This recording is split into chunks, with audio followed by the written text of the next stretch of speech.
Baruch atah Adonai Eloheinu, melech haolam, asher kiddushanu b'mitzvotav, v'tzivanu la'asok b'divrei Torah, la'asok b'divrei Torah, la'asok b'divrei Torah, la'asok b'divrei Torah, la'asok b'divrei Torah. Okay, first things first, if we can put that in the charity box, please.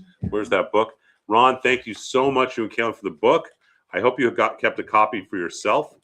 Because I have one, remember. So I know how hard they are. So I hope you kept one for yourself, because if not, I got to send this back to you. It is a fabulous, fabulous book. This book, Gigantic Little Secrets of the Torah. And I don't know how you got it, because I've never been able to find more copies of it. And it is such a brilliant, brilliant piece of work. Who published it? I don't know, some random Jewish place. I don't even know. So, all right. A couple announcements. We have a Laka launch, and we really need to get a lot of tickets sold. And we have some great prizes. We have a $5,000 piece of art, oil painting. We have trips. We have all sorts of stuff. We have an exercise goal that someone donated back after he won it. So we have a number of things. Trip to Israel. So they're reworking all of the schedule. You need to know this because you guys and the Hoffmans were going to stay at the 21st floor hotel, correct? Okay. That is part of the reason it's taking so long is the trip will be 2 days longer. It will either be 1 day longer or 3 days longer than the original trip.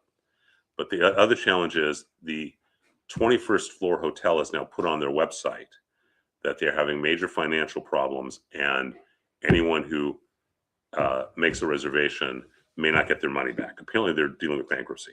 So they're finding another hotel that also has Wi-Fi that'll be similar. So if you want to stay there instead of the Sephardic house, and you guys wanted to borrow that, right? Just make sure you bring it back. I've given away hundreds of books. People say from no, this is the Temple Library, but from mine. And if you look in the inside the front space, you'll find a phone number of a rabbi. He may be the author. Oh, really?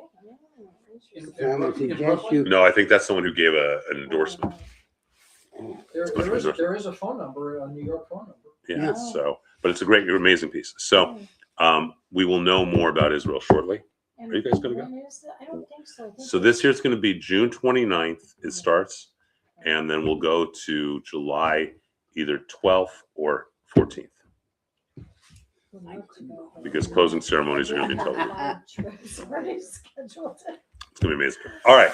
So let's talk about. Well, the whole idea was using a travel agency to do all this, and I've spent hundreds of hours before. Now I'm not spending like that now because I wanted very specific things.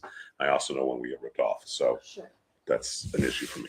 But we have lots of special things planned, including a gala with President Herzog for a few hundred people before opening ceremonies, including now we'll go to closing ceremonies, including VIP tickets to the opening ceremonies, including all sorts of stuff. Okay, so yeah, so including a river raft down the Jordan, including going ranching on a cowboy ranch and then eating at their steakhouse in the Galilee and going to a winery, as well as all sorts of other things. That would have been really cool. Well, it will be really cool. And, I know. all right, so how do we get details? I'll have more details in the next week or two. I know, not that we can pull it all together, but we'll see. You never know. So, all right, so let's talk about. This has been working for you guys about doing things that are hidden in plain sight. Yes. Okay. So, and you're definitely not going to go, right? Okay. Okay. So this is, you think about things that are hidden in plain sight. What is the two things that non-Jews, the most Jewishness that most non-Jews ever see? No, I'm just talking about it in a moment. Weddings and funerals. Right? Non-Jews go to Jewish weddings, they go to Jewish funerals. And then they ask the Jew, what does that mean? And what does the Jew say? I don't know. Yeah, that's true. That's true. All right, so we're going to go over funerals first and then do weddings because I think it's important. So there are multiple steps to a Jewish funeral. The term for a Jewish funeral, the word does not mean funeral. It actually means escort. And it's a double entendre. that we are escorting the person who's deceased, their soul, to a different way of existence, and we're escorting ourselves to life without them. Okay? Okay. And it's the same term that is used to describe what a father does when he escorts a bride to the wedding canopy. Huh. Oh. Okay, it tells you it's a bittersweet moment, right? So, funeral, someone dies. First thing you do is you call the mortuary, the cemetery, so they pick it up. Okay, they pick up the body. Then we bury within 3 days, not counting holidays. Okay, now, why do we? That's my son's going on different sites that they shouldn't be. Busted. Yep. So, what? Someone dies. We do it within 3 days. The reason has nothing to do with because the body will decay. Because in Judaism, embalming is allowed. It actually says that Jacob was embalmed. Oh, Okay, so embalming is allowed. So we do it as an act of compassion. Who's lost somebody? of course. Okay. That time period between the death and the funeral is we actually refer to it in Hebrew. The term means not here, not there. Right. Okay. And that's exactly how you Because and that's exactly how you feel. it's how you feel. You got Like you're stuck in this place. and it's neither here nor there, right? So, What's the word? I can't even remember what it is right now. I've got this head cold that's why I'm sniffling that I just started doing. But it literally means to neither be here nor there. And so we want to get the person buried as soon as possible because it is compassionate. Now, why don't we cremate? Because you didn't. Well, we can know the obvious things that we think about. Well, okay, so why don't we cremate? What are the obvious It things? takes too long to get the ashes back, so it drags it out too long. That's actually why. Oh, okay. Okay. The theological reason is because when the Messiah comes, we're taught we're all to be resurrected from our hyoid bone, which is in here somewhere. But if you've been dead 1,000 years, there's no hyoid bone anyhow. It's just dust. So why do we do that? And it really is much more compassionate. Here's the other problem. When someone cremates, yes? They've been doing this for thousands of years, Right. right? And you're saying, I mean, it didn't take that long ago. No, but it still did take longer. And here's the other reason with it, though. So now you've got cremains. They're not called ashes, they're cremains. And they're an urn. Okay? And the urn goes on the why is there a ant there? Go away. The urn goes on the mantle, right? And then the urn falls. And there's an earthquake, and the cat eats the ashes.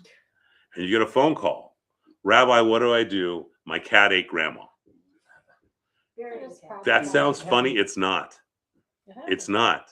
It's really hard. You make those ashes into an icon. We don't want to do that. We also want to be from the earth we came to the earth we return. Okay. But what if That's you all bury right. ashes? I'm okay with that. I do cremation funerals, but traditionally we don't. Okay. And I will try and talk people out of cremation whenever possible. But if they do it, they do it. And my job is to serve people, not to judge them. Okay. So we're going to have this burial. You have a couple of choices after the mortuary or cemetery has collected the body. The first choice is something called tahora. Tahara means cleansing. It is a ritual cleansing done by a group called the Chevra Kadisha, the Holy Friends. They are anonymous, and they will take the body and cleanse every orifice, under the nails, under the eyelids, everything while saying prayers. Okay. Now, we know the soul is not in the body, so why do we do that? It's a couple of reasons. One is we treasure and honor the vessel that carried the soul for however many years. And another reason is there's a whole discussion in the Talmud about when does a soul leave its body. And it goes everywhere from at the moment of death, the moment of burial, or the moment when the casket is closed, the moment of burial, all the way to not for 11 months or 12 months, depending on who the person is. Okay. But for a lot of us, it gives us comfort that someone's taking care of our body, the body.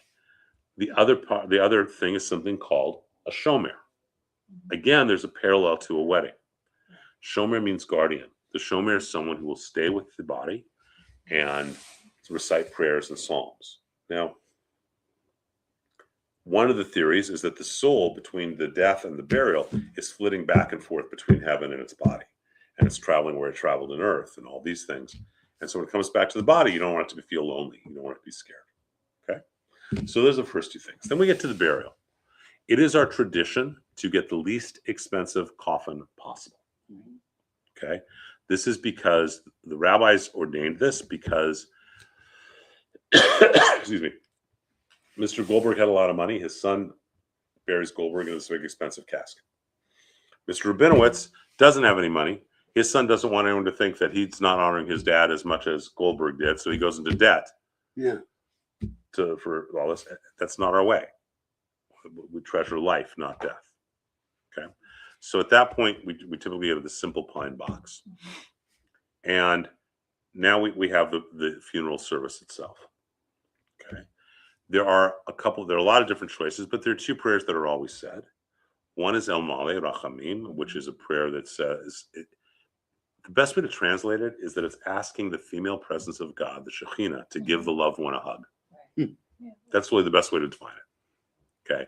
It has all this flowery language, the English translations, that it should be sheltered under your wings of comfort. And it's asking God to give the person a hug. The other prayer is the Kaddish, which we talked about, which is a prayer of transition and self-reflective. So that God has become greater God became more godly because of this person. So we do burial. And everyone does 3 shovels. 3 is a specific number. 1 is for the nefesh, which is the physical aspect of the soul. 1 is the ruach, the mental, emotional. 1 is the neshama, spiritual aspect of the soul.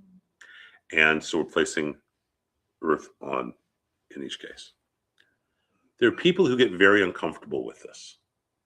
I'm throwing dirt at my loved one. No, you're tucking them in with the last blankets they will have in this world.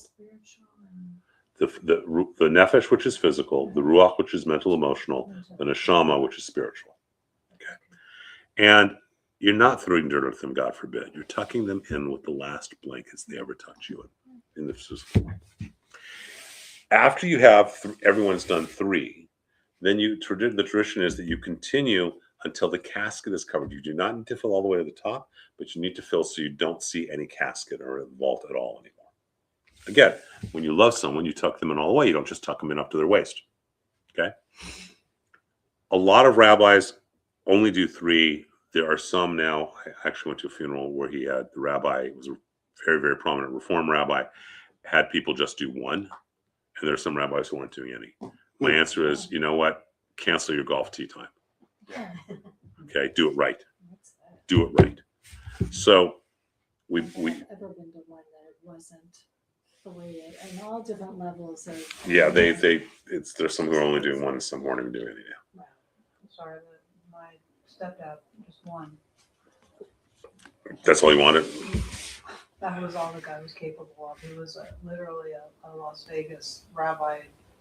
All he could talk about was the people he'd known and the hands he'd shaken. And he thought he was some sort of a comedian, so he thought he was entertaining at this funeral. It was so awful. Yeah, so here's one of the problems with funerals and weddings that I have taken great issue with my colleagues on. It has become sort of a practice that the rabbi is going to talk. He might talk about the Torah portion. He might talk about comedy, whatever, so that he can show how great he is. So you're going to join his temple. How smart he is. He's going to go to Torah commentary. My answer is, how smart I am. I got lots of writings you can read. You can come to a class. I got a book. Funerals and weddings, no one is there for the rabbi to speak.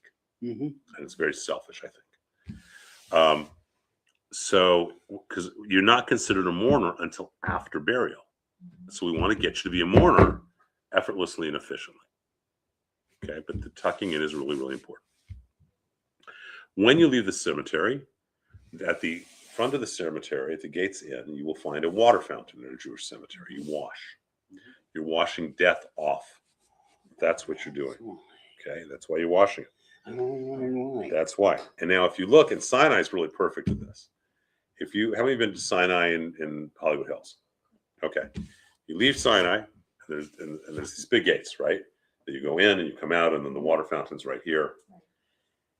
If you turn around and you look at the pillars, it has one of the terms for a cemetery that's written there. Beit HaChaim, house of the living. That's what we call a cemetery. Oh. Okay? Isn't that interesting? That says a lot about our theology. Wow. It says right there on the gate. So now you're going to leave you leave the cemetery, and you go to what is really important, which is the meal of consolation. Because you have a meal afterwards, whether it's a restaurant or a home or whatever it is. Traditional foods at the meal include eggs and or beans for the roundness, the roundness of cycle of life.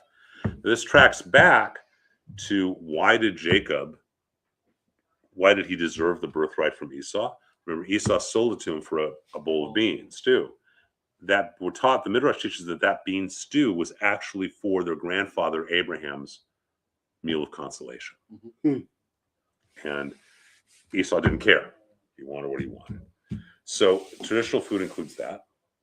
And then you have a period called Shiva and Shloshim. Shiva is the 7 days following the funeral. During that time, you stay at home. People come to the house. They bring food, so you don't have to worry about that.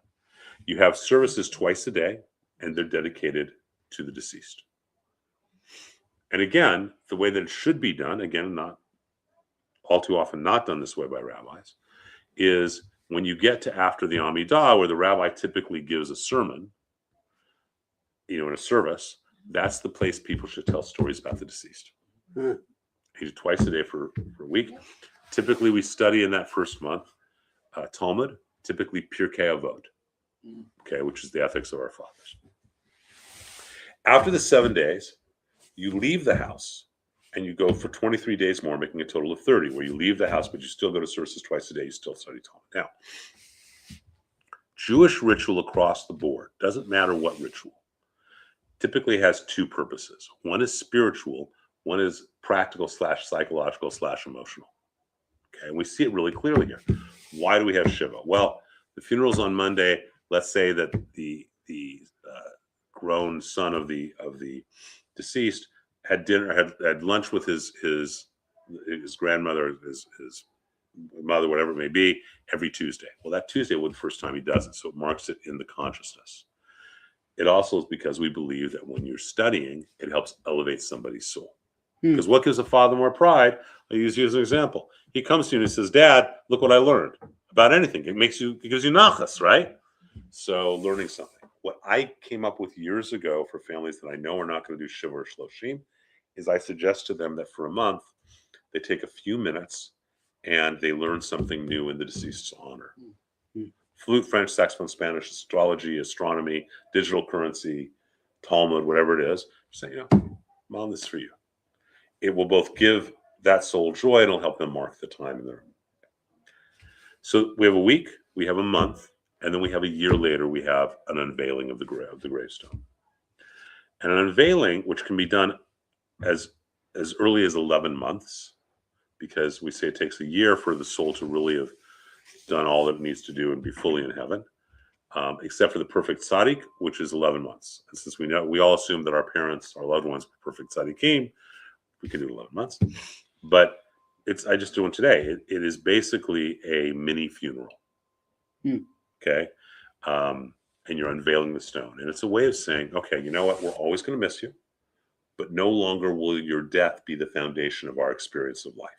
For that first year, everything you experience, the first Passover, the first Thanksgiving, the first Hanukkah, the first birthday, is all filtered through the loved one's loss, right? So you have Shiva, Shloshim, and then a year of mourning, okay? And then your mourning is over. So there's our tradition to say Kaddish every day during that year. But after the year, you stop. You don't keep saying Kaddish every day. You move on to life. For 12 months or 11 months? So 12 months is the year, Yeah. but you can do it at 11 months. Okay, but you still don't know anything after 12. Yeah. When my dad died, I was told by the rabbi at the small little chapel I used to go to that I had to come every day for 12 months, twice a day, to say prayers. So people will say, some people say all sorts of things. The idea is traditionally we say Kaddish every day for them. Yeah. Um, I did. and what some people do is they will hire somebody to say Kaddish for them. They'll actually say, you know, I'm not going to do it. I don't know Kaddish from now. You know, can I pay you to do it? And there are a lot of these Chabad guys. That's what they do. Mhm. They literally are getting it's where they make income. Yeah, you can pay me. I charge, you know, for the year $500, $1,000, whatever. I'll say Kaddish every day. No one was very nice. The guys at this little chapel, all of them were Holocaust survivors, and they all helped me.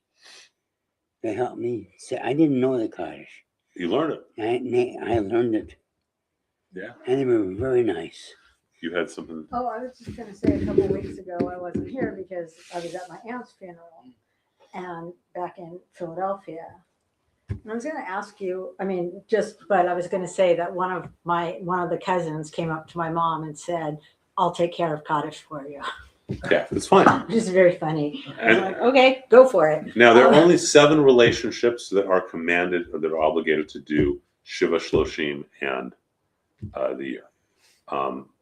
Mother, father, if your mother, father dies, if your son or daughter, God forbid, Pui Pui dies, if your brother or sister dies, and your spouse. 7 primary relationships. And as part of the funeral, one of the things we do is we have a Kriya ribbon. So at the funeral, we typically have a piece of fabric that we wear on our chest, and it's ripped. And if it's on the left side, it means you lost a parent. If it's anything else, it's on the right side. Okay? And we rip it. And the idea is it's a mirror reflection of the rip that's in your soul. Because when you lose your dad, your soul gets ripped. But it's also a promise and a hope. Because you could take that fabric and you could take it to a tailor and make it stronger than it ever has been. You put leather backing on it, etc. But if you look carefully, the mark will always be there. That's how it is with death. That we will become stronger, and yet the mark will always be there. It is also a big moment when that happens. Traditionally, you cut a piece of clothing or you cut a fabric on the outside. It becomes very clothing. Now, why do we have this rip? It is both reflective of what's going on in our soul, but it's also a mark so that other people know that this is a mourner. Okay? Why? Because we're taught that the merit in coming to a funeral is in the courage to be willing to be silent. Which is a weird phrase, especially knowing that it's addressed to Jews, right? The courage to be willing to be silent. So here's what that means. Mr. Pilloni loses his mom, okay? There's 200 people there. Many people are uncomfortable with death. And one of the ways they express it is they want to come up to Mr. Pilloni, oh, I'm so sorry, I loved your mom so much, et cetera, et cetera. After about the 5th or 10th person, it feels like a bad wedding reception. Yeah. They want to say thank you. And on the other hand, it's like, just leave me alone. Just lost my mom, right? So the idea behind it is to be willing to stand with a mourner if someone has a ribbon on them or cut fabric and not initiate a conversation. They may not want to talk in that moment. And if they do, they'll start the conversation. It's again being kind, compassionate. Okay, everyone with that? So we have the meal of consolation. And what do we have outside the door where the meal of consolation is, or where the Shiva meals are? A washing bowl, right? We have a pitcher of water and a bowl. Why? For the same reason that from when we leave the cemetery, we're washing death off of us. How many of you were taught that you wash before you go into the house? That doesn't make any sense, does it? Makes no sense. Why do I need to wash before I go in the house? I guess maybe because not most people don't really wash when they leave the cemetery, so that's why I was thinking about that. But you're still in death. You want to wash afterwards. Yeah. You got to wash afterwards because you're leaving a house of death, house of mourning. I guess so. Didn't Right? think about that, What's another custom that you see? What do we see constantly when people are doing burial? Okay? They get up. Now remember, the mitzvah shel chesed gadol, the good deed of great compassion, is when you are burying the dead. Mhm. Why? Because there's no reward for it in this world. The person's not going to get up and say, thank you. It's not going to happen. What do a lot of people do when they get to do their shovels? They turn it upside down. I was gonna ask you about that, That's because the rabbi because told us that sometimes the first one rabbis was say to supposed to do be. that. It's a Catholic custom. What? Oh, It comes from Catholicism. It comes from that tradition. If the idea is we are recalcitrant to bury them, and no, it's the mitzvah of great compassion to bury them, not recalcitrant. I want to do that. I want to serve them. I don't want to be hesitant about it. It comes from the way Catholics view death as opposed to the way we do. Remember, in the churches, most churches do not bury their dead. We bury our own. Right. Okay, so it makes no sense if the goal is to do the burial. How are you going to keep doing it upside down? I know. I never did. I didn't understand that part of that. It doesn't make sense, does it? Yeah. Doesn't make sense. I have a hard enough time Here's one of the sometimes things. going Also, shopping, so- what do you never see a rabbi wear at a funeral? Color? Atalas. A tallis. Talis, right. The reason is we are taught that it is to wear talit in front of the deceased is to thumb our nose at them. Hmm. See, I can still do this commandment and you can't. Oh. Doesn't mean you won't see rabbis who don't know what they're doing or who are very young or whatever wear tallis because they think that's guards like their collar. It's not. All right. So and And you also don't bury the deceased with their children. correct. You traditionally bury them in their talit, but you cut the fringes. Oh. You cut the fringes out so that But then I've also heard that you don't bury their children. no, you traditionally would bury them in their tallis. But someone may have multiple tallisim. True. I got one that I wear all the time and one that I wear during Yom Tov. Right. So the other thing is that typically that we will also, if people have them, they will wear their kittel that they wear on high holidays and on Yom Tov.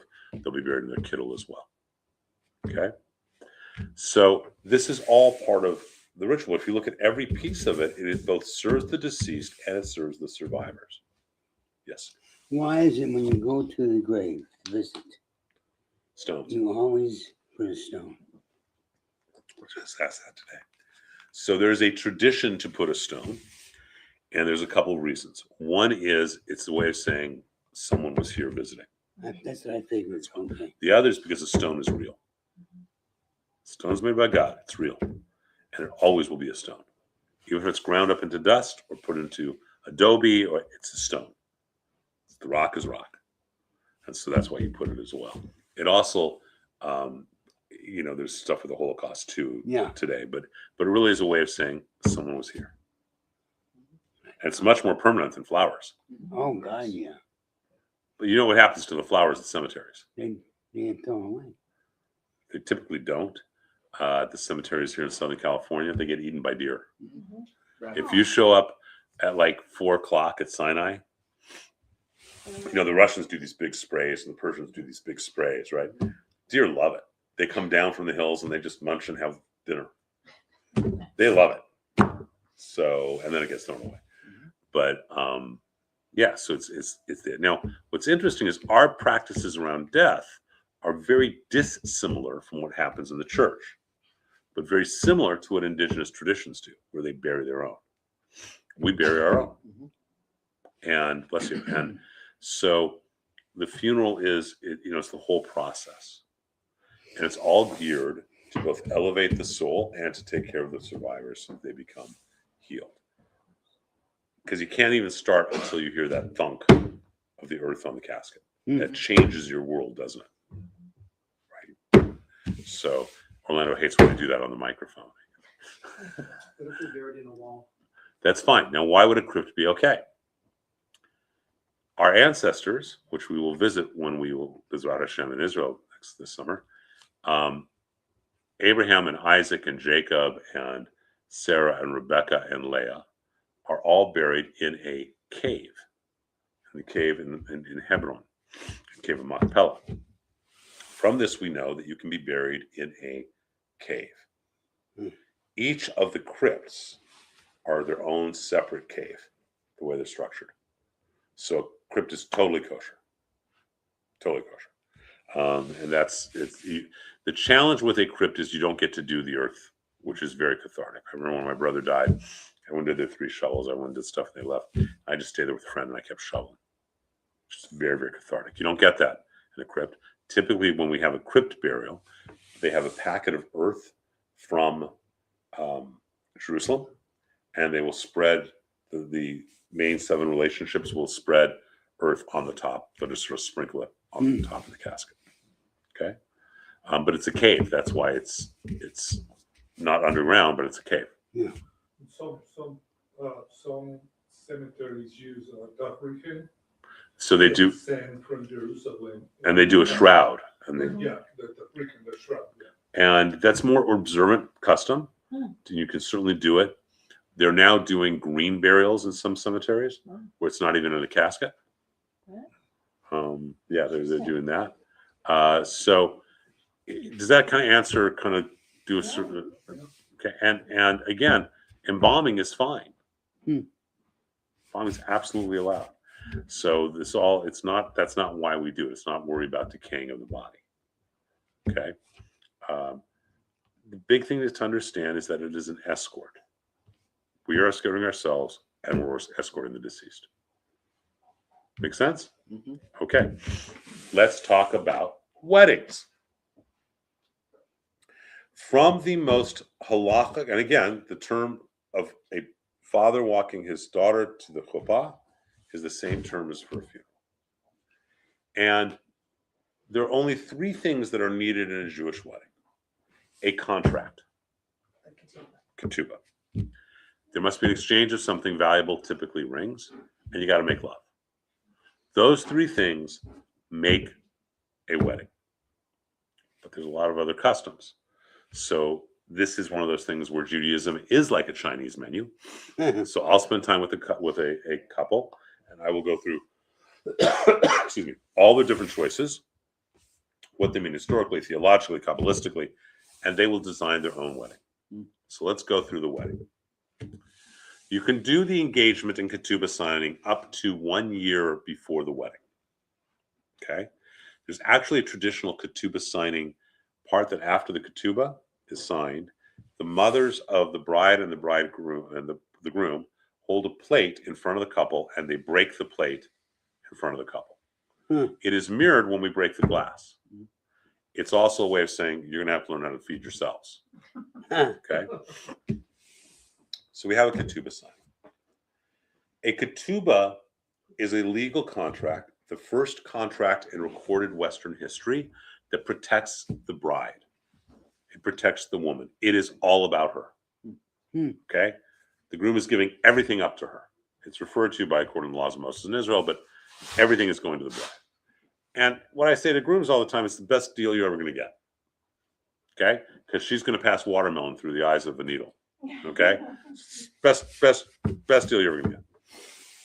So in the ketubah, there's specific language. Traditionally, the ketubah is in the same language as it has been for 2,000 years, and it's in Aramaic, not Hebrew. Okay? And traditionally, there is a mistake on the ketubah. Okay? So the word kinya, which means acquisition, and has a kuf looks like this, right? That's how a kuf looks. In the ketubah, it just looks like this. And the rabbi has to find it and draw the line by hand there. That way you know the rabbi actually looked at the ketubah. Otherwise, you don't know if he looked at it, you don't know if it's right. Okay? The bride and groom are not obligated to sign the ketubah. The witnesses are. The witnesses must be 2 men, not related by blood, who are shomer mitzvot. Now, what does that really mean effectively? How do you know if someone's shomer mitzvot? They write their name in Hebrew. Since anyone could become shomer mitzvot later in their life, as long as it's 2 men not related by blood who are Jewish, then that's actually fine. And I have on numerous occasions, the witness knows his name but doesn't know how to write Hebrew, and I'll spell it out for him, and I'll write it on a card, and he'll copy it, which is the weirdest thing because they'll copy it from left to right, and it just messes with my head. You know, it really is really, really weird when someone's writing Hebrew letters this way. It just does. It just so confusing. But so you have two witnesses. There's a beautiful Persian custom that whoever's at the ketubah signing, it's a contract, right? After the ketubah signing, they turn the contract over, and whoever wants to write their name for a blessing writes it on the back, which is a beautiful Persian custom. The signatures themselves, what happens is, what are the witnesses actually witnessing? So the rabbi holds a white scarf or cloth, and he stands here and holds this, and the groom holds it, and the bride holds it, okay? And he says, first he reads the ketubah while holding it, okay? The witnesses are supposed to be making sure he reads it correctly. And you read it in English if people don't know the Hebrew and Aramaic, which most people don't. Okay, so they know what they're signing.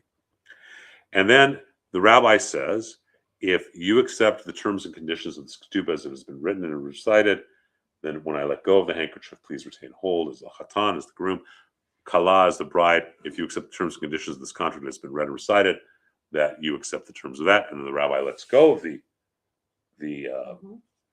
this handkerchief. And if they are retaining hold, they have now agreed to this ketubah. It's a great statement about the values of Judaism. We are about action, not words. It's a positive action to retain hold of the scarf, right? As opposed to, that doesn't work in a shotgun wedding, they just let go. It's a positive action. Action, and you'll see this throughout the wedding, it will be done action. You don't remember doing this? Well, we didn't do that. I mean, we had more of a conservative type of a ceremony, but we've been to a few Orthodox weddings where I know there was, all of that, and I don't remember ever seeing that part of it. That's an important part. That's the actual important part. Yeah. There's also a tradition in Ashkenazi Judaism that there's a bachelor party making fun of the groom that happens beforehand, and a tradition that, we believe that a bride on her wedding day is the physical presence of the Shekhinah. Mhm.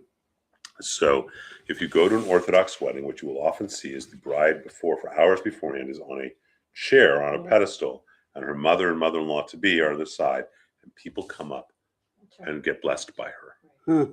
Okay, And that's called it's the two clearest places to get blessed. right, but what do they call, they refer to that, but then what do they refer to for the men? It's the party, they call it a roof or something like that. Roof, Somewhere, roof, yeah, roof, roof, roof. yeah. But that's usually the day before. What's No, they that? often do it the night that time Okay, before. yeah. But I will go when I do weddings, and I will talk to people, and I will say, and I'll tell the wedding party about this, especially, and I get down on my knees to have the bride bless me. Mhm. The bride usually cries, or other people cry. It's like, and then you see other people going to get blessed by the bride, because we believe the shefa of God, the flow, is the clearest through a bride on her wedding day. One other person has that clear flow. Does anyone know who it is? Sandak and a bris. The person who's actually holding the baby. That's why if you go to a traditional bris, after the bris, people will line up to be blessed by the sandak, the guy who's holding the baby. Okay, it's a clear flow of God's light, God's presence. So we have this ketubah signing. I actually do a very old-fashioned one. Not many people do this anymore, where I send the bride and her mother and mother-in-law to be out of the room, and I teach a nigun to everyone. And then she is sung in. Everyone rises, and she is sung in by her friends and family to come be it, so that she really feels like a queen, because it's all about her. Okay? We do the ketubah signing. We've now done the first of the 3 stages. Okay? The wedding. All you got to do is exchange something valuable, but that's not typically what happens. So the first thing that happens is the chuppah. The chuppah is composed, it is constructed of the groom's tallis. Okay? Traditionally, the tzitzit have been cut off, and his bride has retied the tzitzit in his tallis. Allison's response was, I don't do macrame. I love Allison. Me too. So, but that is actually the talit. You have to be able to see the sky or the ceiling through the talit, the idea that it's a temporary structure. Now, most of the time, most people now, they put up these big chuppahs, right? These big poles and all these floral arrangements. That's actually not the most traditional way. The traditional way is it's to be held, the talit is tied to 4 poles, which 4 men carry in, and that's your chuppah. It's totally temporary. And the idea that the relationships you have are really what are the corners of your wedding. corners of your world. Okay, so you're under the chuppah. So before you get to the chuppah, so now the 4 people come out, then the rabbi comes out, and then you have the processional. In the Ashkenazi custom, usually what happens is the groom comes out first after the rabbi and is there. It's very beautiful. It means that everyone else in the wedding party comes up. They can high five him. They say congratulations. He feels kind of kingly. In the Persian tradition, in the Sephardic tradition, they come out right before the bride. Okay, so I'm going to think of it this way. It's just easier for me when I think that I'm under the chuppah. Okay, and you don't want anyone else under the chuppah. You just want the bride and groom. Okay, I try and stand. And what's the chuppah? It's the talis. So I try and stand behind it. That makes sense. And they're under the talit. So they're in front of it. Okay, and the bride comes out. There are 2 ways of things of doing. Typically in the Ashkenazi world, the parents of the bride escort her all the way up to in front of the chuppah. They give the bride to, what is all that? Cleaners. Just cleaners? Try. Okay, fine. I'm not going to. Thank you, Lana. So they come up. They give her to him right in front of the chuppah. In the Persian world, they do it. The bride and groom, or the parents of the bride and groom, come halfway down the runway. Then the bride comes out.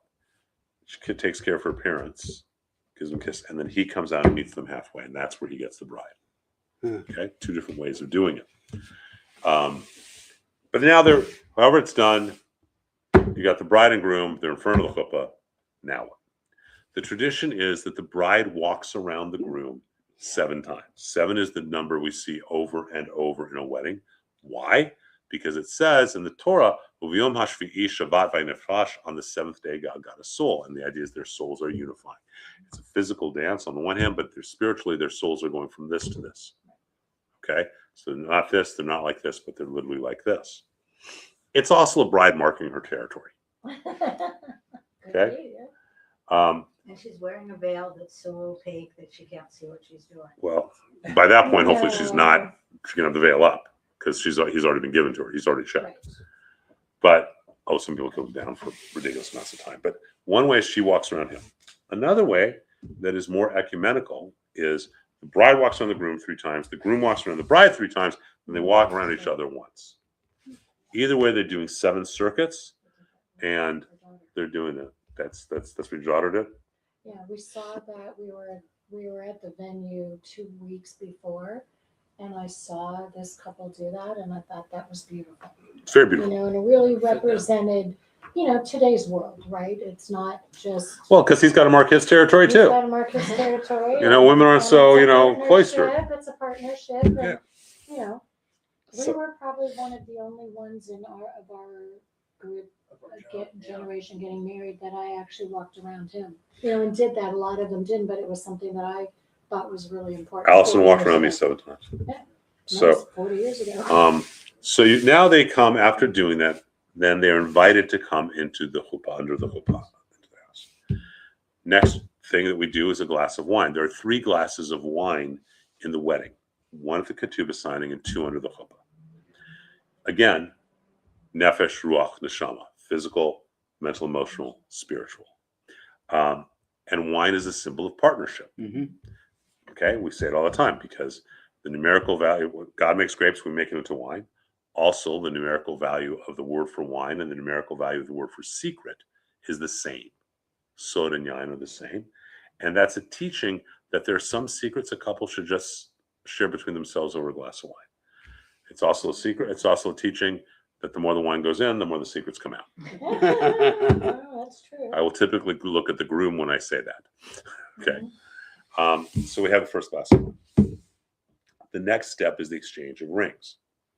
And we do not, again, we're not into, do you take this man to be your lawfully wedded husband to hand, to hold, and to whatever.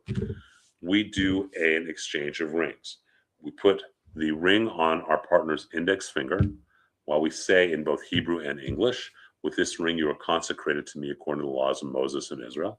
And if they accept it, they take it then from their index finger and put it on the ring finger. Again, action as opposed to words. And similarly, the bride does that for the groom. Okay, they're exchanging something valuable. There are many couples. Now remember, just because something is a choice, that doesn't prohibit other options. There are a lot of couples that want to say words to each other. They want to say vows to each other. Had a few couples who even said, Rabbi, will you ask us questions? My answer is sure, if you give me the questions to ask. Interesting. Typically, it is because the bride grew up watching movies and dreamed of saying "I do" at her wedding. Okay, that's typically why. But if you're going to do that, that would happen before the actual exchange of rings. So you have the exchange of rings. Okay, that's the second of the 3 steps. The next custom was what's called the Sheva Brachot, the 7 blessings. We do them in Hebrew and in English because people don't understand the Hebrew.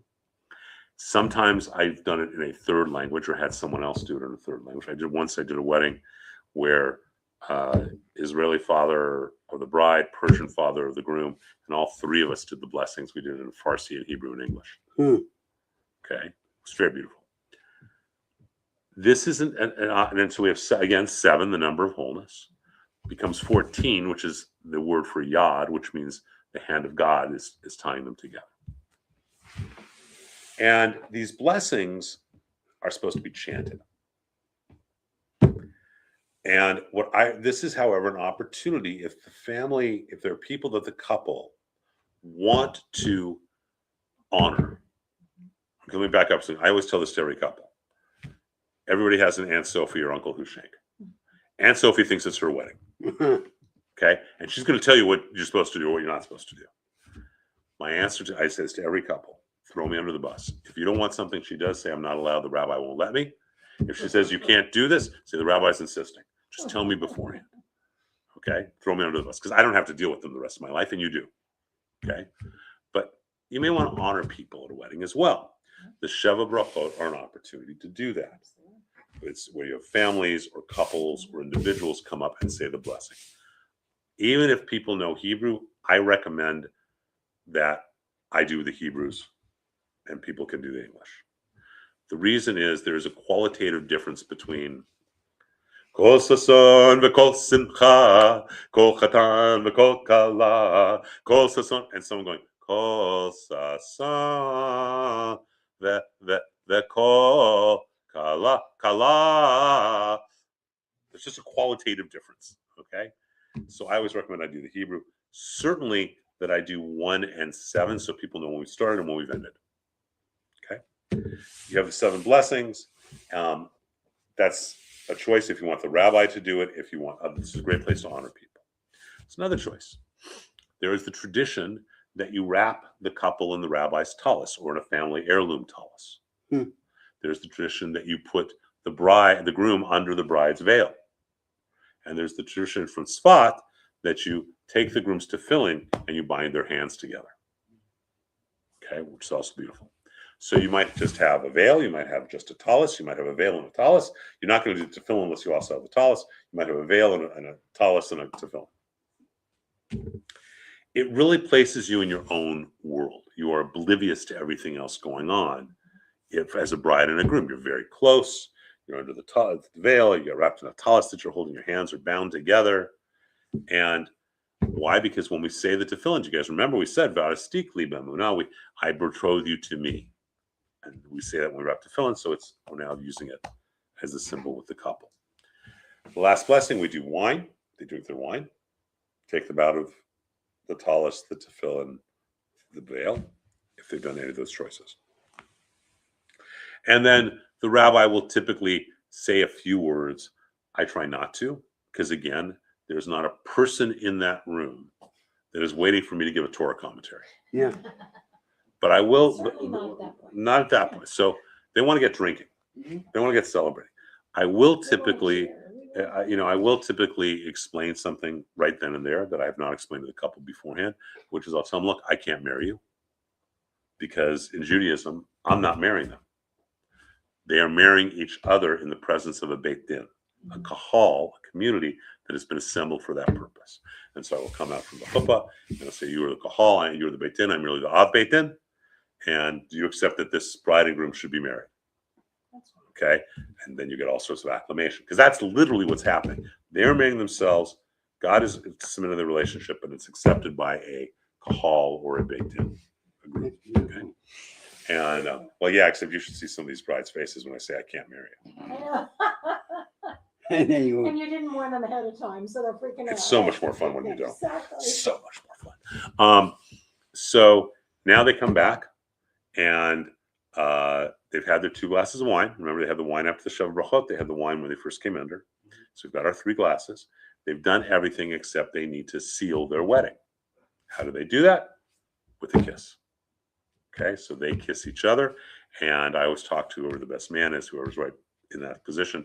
So he puts a glass underneath so they can kiss each other, turn, and break the glass with his heel, not the ball of his foot, so that he doesn't go sliding backwards. Not a light bulb, a glass. Okay. And one of the, so why do we do that? Well, Ashkenazis will often tell you we do it to temper our joy and to remember the destruction of the temple. Does that make any sense theologically? no. We're Jews. What do we temper our joy? No, I don't usually. Maybe that was something you heard back in the day about. Oh, you still hear it today? Yeah, we always hear that marriage, the relationship is fragile, and Again, that's kind of negative.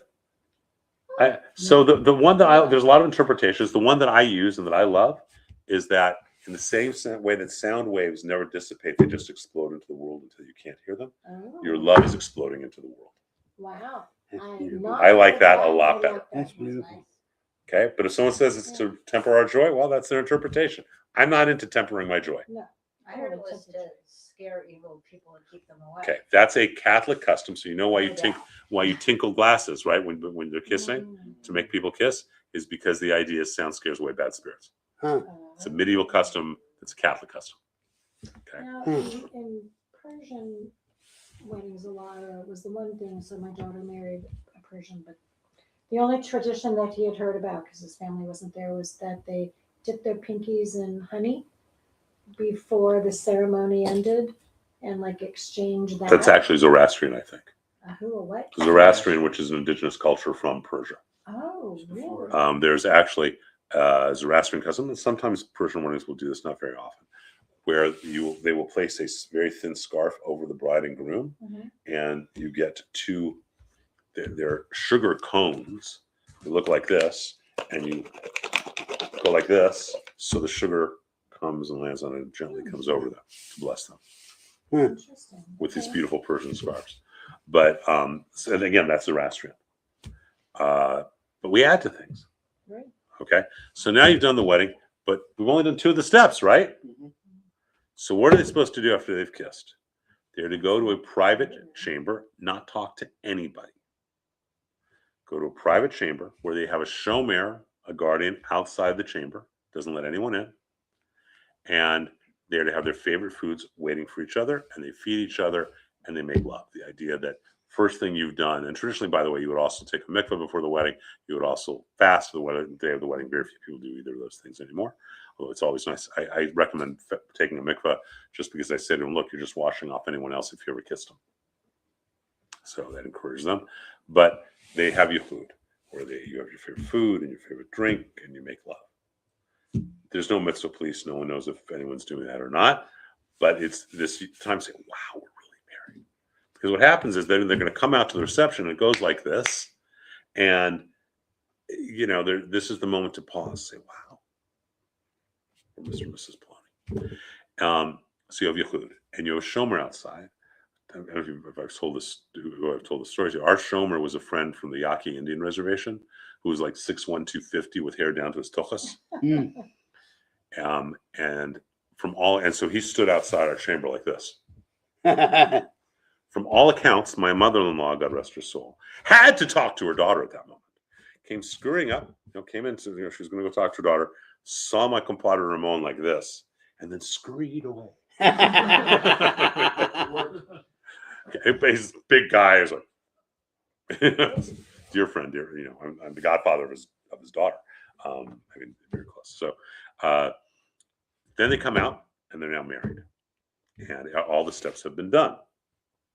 There's typically a wine and or bread blessing, and then there's one other thing that I have started recommending to Ashkenazi couples that is a Persian custom that I think is fabulous, just amazing, which is all the centerpieces have these white roses. That's typically what you have, right? and they have other baskets of white roses. And at a certain point before you cut the cake, the bride and groom get in the center to dance, and everyone is around them. The dance is in Farsi, and it's like Erev Shel Shoshanim. It's my love is like roses, etc. Everyone's around them, throwing the roses into the air that are floating down on the bride and groom like a Bollywood film. It's just magical, and it generally doesn't happen until like midnight, but it's just magical. So I actually put that out to couples as well, and that is the wedding. So what makes the wedding is the ketubah, the exchange of something valuable, yahud, which means unification, making love. All the other things are customs. I once did a wedding in under 5 minutes. They were leaving to Israel. They needed to get married beforehand. We did it in a restaurant. It was sign the ketubah. With this one, you were consecrated to me. They went in the back room. They came back out. You're married. Okay? It was that simple. And I've done weddings that are much longer. I typically tell people that depending on the choices they make, it'll be between 17 and 35 minutes once they get to the chuppah. Because I'm not going to tell a Torah portion. I'm not going to give a reading and a Torah reading, and I'm not going to talk a lot about the couple. If they met through this way, and because everyone there already knows it. What am I doing for that? It goes back to the rabbi telling jokes, right? It's what am I there for? That's no one is there to see the rabbi pontificate. No one. I guarantee that. But a lot of rabbis, that's what they choose to do. So that's your wedding, and you can see there's some parallels to the funeral, but there's all this depth going on that's hidden in plain sight. Walking around the bride, the Sheva Brachot, again 7, the wine cups. There's 3 of them. The ketubah, how you do the ketubah. So, when you're doing the ketubah, I let go, they're holding it. I look at the 2 witnesses. I said, did I read it right? And did they hold on to it? And I, it's an older guy and he's back there. I'm going like, how can you see from there that I read it right? And it's a really beautiful experience and very powerful. But again, the ritual is all these different pieces of ritual, but they affect the spiritual world, not just the physical world. Any questions or stuff on that? So those are the 2 most common ceremonies that a non-Jew will ever see. And they constantly ask, how many times have we been at a wedding where someone who's not Jewish says, why are they doing that? Mm-hmm. And your answer is, because the rabbi said so. Yeah. And we need to know, because then it becomes more meaningful. And it becomes their choice for the couple. Okay? And it's really a beautiful, beautiful choice. When I was a precocious teenager, I guess that's redundant, I asked Rabbi Larry Goldmark, where do you see God? And he said to me, Michael, I see God when I marry a couple. The groom sees the bride sees the groom, but I get to see God standing between the 2 of them. And I thought, what a great BS rabbinic answer. Yeah. I mean, right? That's, what a great. Then I officiated my first wedding. There are no truer words. And it's why I recommend that everyone officiate a wedding. And you don't have to be a rabbi to officiate it. Right. What you do need to be a rabbi for is to sign the state license. However, let's say you were going to officiate a wedding. Okay. Your best friend said to you, will you officiate the wedding? Okay. And so we went through all the Jewish stuff. But what do you do with the civil stuff? Once a month, you go down to the different locations and you become a state deputy commissioner of civil marriages for 1 day for 1 wedding. You can do it online too. Can you do it online now too? Something online. Like some university. Well, no, this isn't even church. This is the city. This is the there state. is something that you can just do online. Just do it online. And then it's like good $50. forever. You Yeah. don't have to it's not good just for 1 wedding. And then you asked how, and when you fill out the civil license, they have all sorts of requirements that if you don't do right, they'll send it back. So they want the clergy to send the civil license to the state. I don't do that anymore.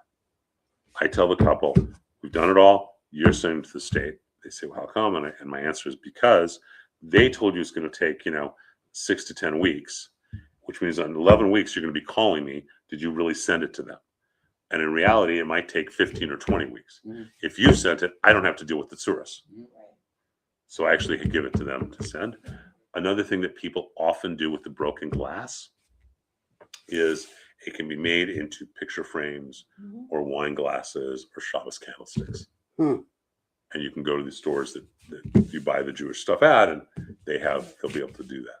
And then it's kind of pretty, you know. You have your Mhm. mezuzah that has your broken glass in it, things like that. And they sell the shard glass instead of using a regular glass. Right? They You sell buy one that's an easy break, Yeah, easy break. It's an easy break. And then it's perfect to turn into something like Yeah. that. Yeah. and they do. And you can picture all sorts of colors, Mhm. but you can also just use a regular glass. An old-fashioned glass is hard to break. A wine glass is easy to break. You just got to be careful of the stem, Yeah. so it doesn't go through people's feet. And that's really what the wedding ends up being. Hmm. I personally, unless it's a destination wedding, I leave as soon as I can. Not because I'm being rude, but the exact opposite. I know that often the friends of the bride and groom are recalcitrant to party when the rabbi's still there.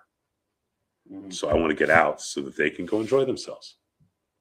Right? I don't need the meal. I mean, it's a destination wedding, I stay. But if it's not, I try and get out of there, just so that they can do what they want without worrying about the rabbi. Okay? So that's kind of what the wedding and the funeral are. Can you teach that now to other people? Of course. Mhm. That's the question. And so when you get asked at your funeral, why does someone do that? You can now say. You can also say, if you have a rabbi that does some of the BS that you experienced, you can say, you know what, that's not our way. We do at least 3 shovels. I want to bury my loved one properly. And, you know, it's there's no reason not to. Again, unless you gotta get to your tea time. You got a more important appointment. I certainly never understood the upside down shovel. It doesn't make sense. No, but we've heard that most recently, and I went, well, I have enough trouble, because first of all, sometimes it's really hard to deal with the soil. What's the other thing too about, do you have that where you've got to make sure you put the shovel back and you can't Yes. pass it on to somebody So the else? reason that you put the shovel in, so when you're done with your shovels, you put the spade or the shovel in the earth or laying on the earth. Why? Because we don't want anyone doing this mitzvah shel chesed gadol doing it because they're forced to as opposed to their choice.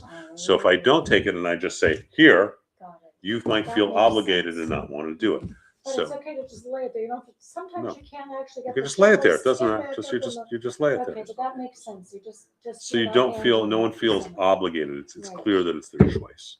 That There's makes also a sense. Persian custom, Mizrahi custom, that you place mint and rose water on a grave. Hmm. It's a beautiful custom too, and it's to enhance the experience so the soul can easily transcend into heaven. So, but why don't we know this stuff? Why aren't? How many times have you been to a funeral and it's like, you don't know why we're doing it? Been to a wedding. Why are they doing that? I just think people need to I know. understand at a wedding, most people don't like. You're one of the types of rabbis that doesn't want to go into a whole lengthy story as to why things are done. I give it 5 Because it's- seconds. Because it's not about you that day, but there are sometimes people that want to know what some of the customs are. The weddings that I will always spend 5 to 10 seconds on every piece, explaining what it is, That makes sense. so that everyone knows, Jew and non-Jew. But that's not the case with most rabbis. They don't explain it. I've heard that a lot. I guess we've been pretty lucky. I haven't seen experiences like what you went through or something else, but I mean, there are definitely variances, of course. And you talk to there are differences in funerals. There's differences in weddings.